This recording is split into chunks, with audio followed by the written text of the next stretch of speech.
দিনের বেলা আলো জ্বালিয়েছি, ঠিক আছে। আহ, দিনের বেলা আলো জ্বালিয়ে চলে এসেছি, কারণ কারণ বুঝতেই পারছো কি দেখেছি, সেটা হচ্ছে কি আমাদের চন্দ্রিল ভট্টাচার্যের যে নতুন যে হ্যাঁ, শর্ট ফিল্মটা এসছে ব্রত কথা। তো হ্যাঁ, সেখানে চন্দ্রিল আমাদের বলেছে যে দিনের বেলা আলো জ্বালালে দেখতে ভালো লাগে, ঠিক আছে, কাজে আলো লাগুক না লাগুক আমরা আলো জ্বালিয়েই থাকবো আজকে। আমিও আলো জ্বালিয়েছি বাই দ্য ওয়ে। হ্যাঁ দেখো, বলছি শর্ট ফিল্মটা আমার খারাপ লাগেনি, ভালোই লেগেছে। আর কিছু জিনিস খুব ভালো লেগেছে, খুব হিলারিয়াস লেগেছে। আবার কিছু জিনিস আমার সেভাবে, মানে আমাকে সেভাবে ইমপ্রেস করতে পারিনি। তো ফার্স্ট থিং হচ্ছে গিয়ে আমার মনে হচ্ছে ব্রত কথা যে নামটা নিয়েছে এখানে চন্দ্রিল, ব্যাপারটা খুব ইন্টারেস্টিং হুম, লেগেছে আমার কাছে, right? যেটা আমার মনে হচ্ছে, দেখো ব্রত কথাটা কি, ব্রত কথা হচ্ছে এমন একটা জিনিস যেটা আমরা দেখেছি যে দীর্ঘদিন ধরে চলে আসছে, আমাদের মাদের দেখেছি ব্রত কথা পাঠ করতে, হুম, তারপর আমাদের দিদা ঠাকুমাদের দেখেছি। যেটা চন্দ্রিল দেখাতে চেয়েছে সেটা হচ্ছে কি, কিছু societal norms, right, I mean কিছু সোশ্যাল ট্যাবুস, রাইট, যেটা দীর্ঘদিন ধরে চলে আসছে আমাদের সমাজে, হুম, হুম, সেইগুলো নিয়েও কথা বলেছে এবং তার ভালো দিক খারাপ দিক দুটোই ও মানে দেখানোর চেষ্টা করেছে। হুম। এবং আমার মনে হয় যে সেই জন্যই ও ব্রতকথা নামটা রেখেছে, জাস্ট এটা বোঝানোর জন্য যে কিছু কিছু নিয়ম যেটা দীর্ঘদিন ধরে চলে আসছে, তো এর মানে এই নয় যে সেটাকে আমাদের চালিয়ে নিয়ে যেতে হবে, রাইট, তার যে সেটাকে ভেঙে আমাদের বেরিয়ে আসতে হবে, আমাদের সামনের দিকে এগিয়ে যেতে হবে। তো আমার হুম। মনে হয় এই ব্যাপারটাকে বোঝাবার জন্যই ওই নামটা রেখেছে ব্রতকথা। আচ্ছা।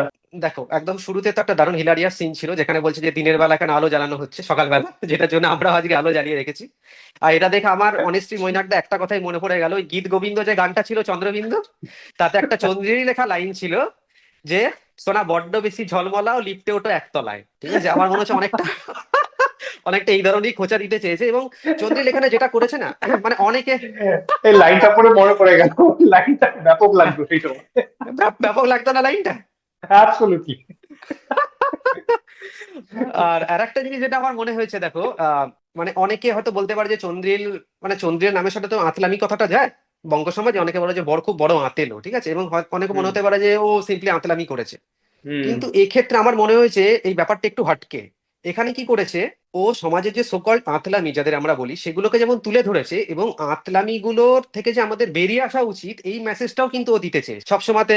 মানে বিদেশি সাহিত্য পড়ো, বিদেশি সিনেমা দেখো, গান, তার মানে এই নয় যে একটা লোক যে তোমার পাশে থাকে সে কি করতে চাইছে সেটাকে তুমি তাকে ইগনোর ইগনোর করবে, তুমি করবে। তাকে পাত্তা দেবে না, রাইট। ঠিক, এই ঠিক, জিনিসটা ও ঠিক, খুব ঠিক, সুন্দরভাবে ঠিক। তুলে ধরেছে। অ্যাবসলিউটলি, এটা আমার মনে অ্যাবসলিউটলি। হয়েছে, তুমি যদি বলতে পারো যে না অনেক নেম ড্রপিং করেছে, দেখো সেটা কিন্তু চন্দ্রিলের স্বভাব, রাইট। ও যখন ডিবেটও করে তখন ও অনেক নেম ড্রপিং করে, বা সেগুলোকে যদি কেউ আতলামি বলে তাহলে সেক্ষেত্রে আমার কিছু বলার নেই। কিন্তু এক্ষেত্রে আমার মনে হয়েছে ও কিন্তু আতলামিটাকে কোনোভাবে গ্লোরিফাই করেইনি, উল্টে আতলামি থেকে যে বেরিয়ে আসা উচিত এই মেসেজটা কিন্তু একদম তার এগেনস্টেই দিতেছে, মেসেজটা। তার অ্যাবসলিউটলি। এগেনস্টই মেসেজটাও দিতেছে।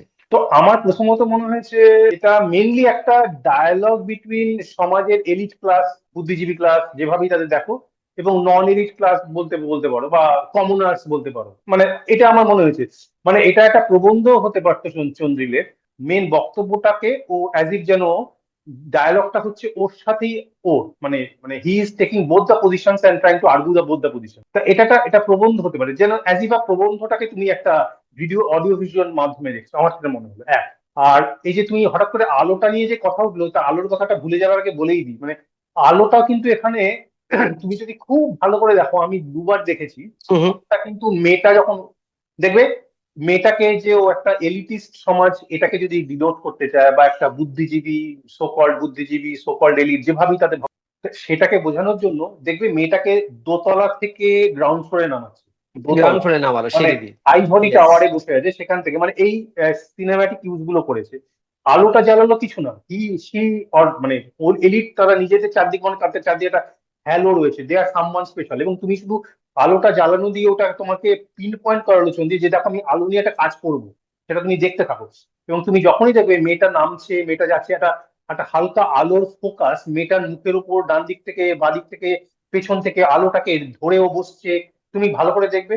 আমি তোমাকে সিন বাই সিন ধরে বলে দিতে পারি যে কোথায় কোথায় আছে স্পেসিফিক্যালি, যে আলোটাকে ইউজ করা হয়েছে সমাজের হ্যালোড পার্ট অফ দ্য সোসাইটিকে বোঝানোর জন্য। কিন্তু হুম হুম। মজাটা হচ্ছে কমনারদের সাথে যখন তার কনভারসেশন হচ্ছে, বা জোর করে সে কনভার্স করতে এসেছে, তখন কমনারদের যে দূর ছাই, এরা কিছু বোঝে না, এরা সব গোয়ার গারল, এদের প্রচুর প্রেজুডিসেস আছে, এরা এই এরা সেই এরা হ্যান এরা ত্যান। আমরা শেক্সপিয়ার পড়ি, এলিয়ট পড়ি, এজরা পাউন্ড পড়ি, আমরা আমরা গোদার দেখি। আমাদের ঘরের পেছনে মার্ক রথকোর ছবি লাগানো থাকে। হ্যাঁ, আমরা ট্রুফো পড়ি, আমরা আমরা ট্রুফো দেখি, আমরা বুনুয়েল দেখি। এই যদি তুমি ভাবো, তাহলে ওই যে কিন্তু কমনার্সদেরও কিন্তু অ্যাসপিরেশন ওই ক্লাসটা, যে তারা বোঝে, যে তারা মনে মনে বোঝে যে ওরা ইন্টেলেকচুয়ালি অনেকটা পরিশীলিত, তো আমাকে ওখানে পৌঁছতে হবে। তাই জন্য ওখানে একটা ডায়লগ আছে, আমাদের একটা মানে ইনার ভয়েস বলছে আর কি, যে হুম ওদেরকে ওপরে তুলে আনার দায়িত্ব তো তোমাকেই নিতে হবে, মানে ওরা জানে না কি করছে, ওদেরকে তুলে আনতে হবে। যদিও সেটা খুব আমার এক হিসেবে মনে হলো কন্ডিসেন্ডিং বা প্যাট্রোনাইজিং, বাট এই বক্তব্যটা আছে। তো এলিটরা তাই কি করছে, যখনই দেখছে কনভারসেশনটা ইজ গোয়িং নো হয়, তোমাকে সুইগিতে খাবার করে দিই, এই যে সুইগি করিয়ে দিই, বুঝতে পারছো? Elite does not want to have a conversation going. তারা মনে করে এদেরকে কি, এরা কিছুই বোঝে না, একটু মেটেরিয়ালিস্টিক চাহিদা, দে দুটো পয়সা ছুড়ে, দে দুটো খাবার ছুড়ে মুখে, এন্ড দ্যাটস অল। এলিয়েনেশন, মোরালিটির প্রশ্ন এগুলো এখানে জুড়ে দিয়েছে। তাই ওয়ান নাইট স্ট্যান্ড এই কথাগুলো এসেছে মাঝে মাঝে, যেখানে মনের খোলসটা নেই, সেখানে it becomes more of a great experience, এই কথাগুলো ছুড়ে দিয়েছে। এবং এটা কিন্তু ওর প্রথম সেই Y2K থেকে অব্দি আছে।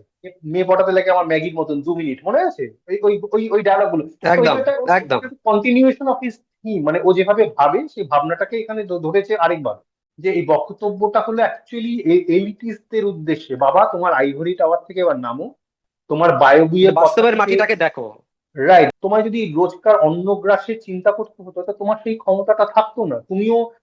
তুমিও বেসিক্যালি আমাদের মতনই হতে, তুমি একটা প্রিভিলেজে আছো, একদমই তাই। প্রিভিলেজটাকে স্বীকার একদমই করো তাই।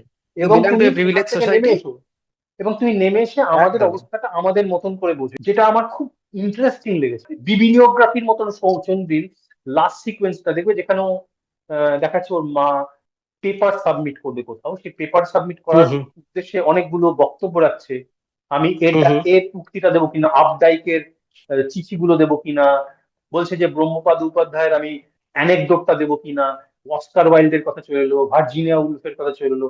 এগুলো কিন্তু নেম ড্রপিং নয়, দর্শকদেরকে চন্দ্রিল এখানে বলছে দিজ আর দ্য বিবিলিওগ্রাফি, আমি এখানে যে বক্তব্যগুলো আছে এদের সবার জীবন দর্শনের অ্যাসিমিলেশন, আমি যে গল্পটা বলছি দস্তয়েভস্কি হুম এর সাথে, তো তুমি যদি দেখতে চাও এইখানে যাও, এখানে আমি মূল উপাদানগুলো লেখা আছে। এটা কিন্তু ফিজিক্যাল ইন্টিমেসি একটা লেভেলে যেমন ওটা নিয়ে একটা বক্তব্য রাখছে, কিন্তু আরেকটা ক্ল্যারিয়ান কল ফর দা ওই সো কল্ড এলিট প্রিভিলেজ বুদ্ধিজীবী ক্লাসের জন্য। সেই ধাতে দেখতে গেলে এটা একটা পলিটিক্যাল স্টেটমেন্ট, একটা মরাল স্টেটমেন্ট, একটা এলিয়েনেশনের প্রতি একটা স্টেটমেন্ট, এবং একটা পার্সোনাল লেভেলে ওপরের লেভেলে একটা হুজ বডি ইজ হুম, এই কথাটাও কেউ বলতে পারে। But this is what I felt, উনি নিজেকেও সেলফ ক্রিটিক্যাল ওয়েতে দেখছেন, এটা আমার মনে হলো, এবং আমি খুব এনজয় করেছি সেই পার্সপেক্টিভ থেকে। একটা নেগেটিভ সাইডও বলি তাহলে, মানে এটা কিন্তু একটা শর্ট ফিল্ম বলা হচ্ছে, কিন্তু হুম একটা ফিল্ম মানে এই নয় যে তাতে শুধুমাত্র ডায়লগেরই ঘন ঘটা থাকবে, রাইট? একটা একটা স্টোরি থাকবে, বা একটা একটা খুব শর্ট স্টোরি হলো, স্টোরিটা এগোবে, রাইট? একটা প্রপার স্ক্রিপ্ট থাকবে। যেমন আমরা যদি বলি চন্দ্রিলেরই আগের সিনেমা যেমন ছিল ধরো ট্যালেন্ট যদি দেখি, বা প্রায় কাফকা যদি দেখি, তার তার হুম সেখানে কিন্তু একটা স্টোরি লাইন আছে। হুম বা আমরা যদি দেখি যে অহল্যার কথা বলি যদি, রাইট, যেটা অন্যতম একটা সেরা শর্ট ফিল্ম বাংলাতে তৈরি করা হয়েছিল, হুম হুম হুম সেখানেও কিন্তু এমন কিছু জিনিস আছে যেটা আমাদের খুব চমকে দেয়। এখানে কিন্তু সেই ব্যাপারটা নেই। এটা যেন একটা ডিবেট হচ্ছে, এবং সেই ডিবেটে পক্ষেও অ্যাবসলিউটলি, চন্দ্রিল ভট্টাচার্য কথা বলছে, বিপক্ষেও চন্দ্রিল ভট্টাচার্য কথা বলছে, একদম রাইট? আমরা দেখি রাইট। চন্দ্রিল কিন্তু এইভাবেই কথা বলতে অভ্যস্ত, রাইট? এটাকে তুমি যদি ওই একটা স্টোরি লাইনের বেসিসে ভাবো, there is no story line. তাই এখানে তুমি একটা ওই লিটল গল্পের আখ্যান যদি তুমি খোঁজো, মনে হয় না পাবে সেটা। এটার গল্পটা কোনোদিনও প্রথম থেকে এই ন্যারেটিভ স্ট্রাকচারে এই 15 মিনিটে ও রাখতে চেয়েছে বলেও আমার মনে হয় না। খুব স্মার্ট, প্রচন্ড বুদ্ধিদীপ্ত একখানা পরিবেশনা। সেটাকে তুমি নিতে চাইলে নাও, না নিতে চাইলে নাও। একদমই তাই, but definitely I would recommend it. ঠিক আছে, হ্যাঁ, টাটা। চলো, টাটা টাটা।